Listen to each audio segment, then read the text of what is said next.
विपिन शर्मा जी, ये इतना रोचकता है राजनीति में, लेकिन वोट ऑफ परसेंट नहीं बढ़ा और लगातार अब कवायद ये भी है कि कैसे सत्ता बना ली जाए, कैसे सत्ता प्राप्त कर ली जाए। तो वोट ऑफ परसेंट नहीं बढ़ रहा है, लेकिन सत्ता के प्रति जो राजनीतिक दलों की लालसा है वो लगातार बढ़ती जा रही है। लोगों की लालसा उतनी नहीं है, उनके मन में एक धारणा ये हो रही है कि वोट देने से क्या होगा, लेकिन वोट हो रहा है और सरकार बनाने के लिए बड़े भारी प्रयास अब शुरू हो गए हैं। विधायकों के एयरलिफ्ट की बात की जा रही है, रिसोर्टों की बुकिंग हो गई है, जहां सरकारें हैं, अपने अपने दल की सरकारें हैं। कांग्रेस के विधायकों के लिए राजस्थान सजा हुआ है। तो ये सब चीज़ें हैं, इनके बीच में कहीं लगता नहीं है कि लोकतंत्र हताहत हो रहा है, क्षत विक्षत हो रहा है पूरी तरह से? निश्चित बात है त्रिशूल जी।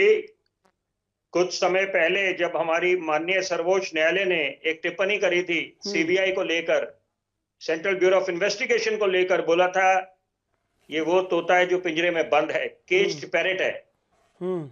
समझने वाले सब समझ गए, जो ना समझे फिर वो उनकी समझ। तो ये देखिए, वो कई राजनीतिक दलों का समर्थन जुटाया जाता था सुरक्षा एजेंसियों का खौफ दिखाकर। जितनी आपकी एजेंसियां हैं, चाहे ईडी हो, चाहे सीबीआई हो और इनकम टैक्स हो, तो ये भी एक था। क्योंकि आपने जिक्र करा रिजॉर्ट पॉलिटिक्स का, आपने जिक्र करा कि हॉर्स ट्रेडिंग होती है, कैसे नजरबंद कर दिया जाता है, हाउस अरेस्ट कर दिया जाता है, कैद कर दिया जाता है विधायकों को। और तो यहाँ पर वो एक और पहलू ये भी है कि सुरक्षा एजेंसियों का खौफ दिखाकर, क्योंकि बड़ा आसान होता है कि बोलना कि हम लोग जनता के सारे सपने पूरा करेंगे, लेकिन यहाँ पर जब खौफ दिखाई देता है, सामने जेल जाने की बारी आती है, तो सबको दिन में तारे नजर आ जाते हैं। तो ये बातें भी किसी से छुपी नहीं है यहाँ पर कि ये इस समय जो पारदर्शिता की बात करते हैं, वो जब अमल करने की बारी आती है तो पारदर्शिता कुछ नहीं बना के रखते।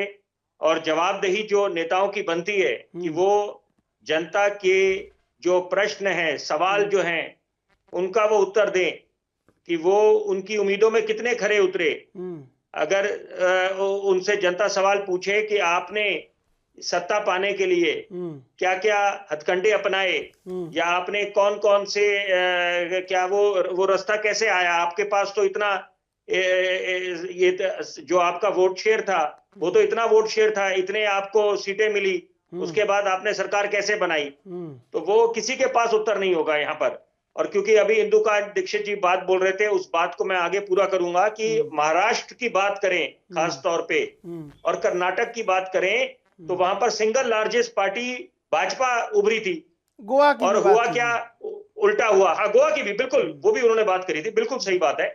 वहां पर स्थिति दूसरी थी। तो यहाँ पर बाजी किसने मारी अंत में? इसका मतलब ये है कि जो सिंगल लार्जेस्ट पार्टी है, मणिपुर की भी कीजिए। हाँ बिल्कुल, मणिपुर की बात करनी चाहिए, बिल्कुल बिल्कुल।